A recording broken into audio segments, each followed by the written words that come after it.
Nous serions pratiquement tous d'accord pour dire que nous sommes en train de vivre l'un des pires moments de notre histoire commune. Une pandémie qui s'installe sans cri et gare, des violences qui colonisent tous les espaces médiatiques et qui sèment la terreur dans nos quotidiens.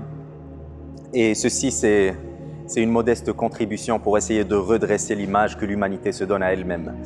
Vous avez pratiquement tous dû entendre comme moi que l'être humain serait par définition mauvais, que l'espèce humaine serait intrinsèquement mauvaise et que s'il n'y avait pas les lois qui régissaient la société et les droits qui protégeaient tout un chacun, eh ben on s'entretuerait et on s'entre-dévorerait littéralement.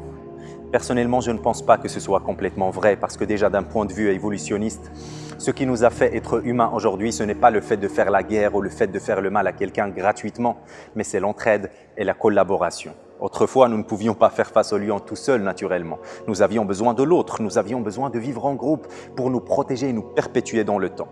Mais au-delà de cette réalité évolutionniste et de cette approche utilitariste, parce qu'on aurait besoin de l'autre pour survivre et se protéger soi-même, il y a la dimension métaphysique de la chose qui est encore plus intéressante. En fait, il y a un concept qui s'appelle « the helper's high ».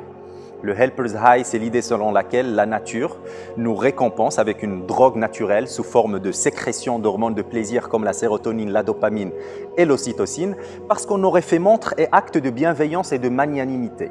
En d'autres termes, le fait de faire le bien est biochimiquement et naturellement gratifiant.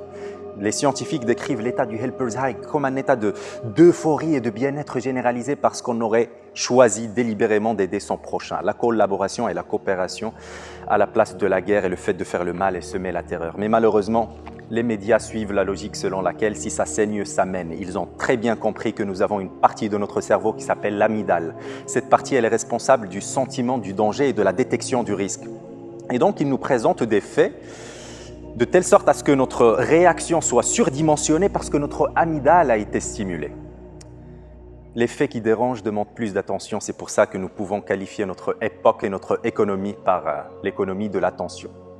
Si on a un fait qui dérange, on aura plus d'audience, plus d'engagement médiatique. Et je pense qu'il ne faut pas se contenter avec une seule lecture de l'être humain et qu'il y a de la beauté et de la lumière dans chacun d'entre nous.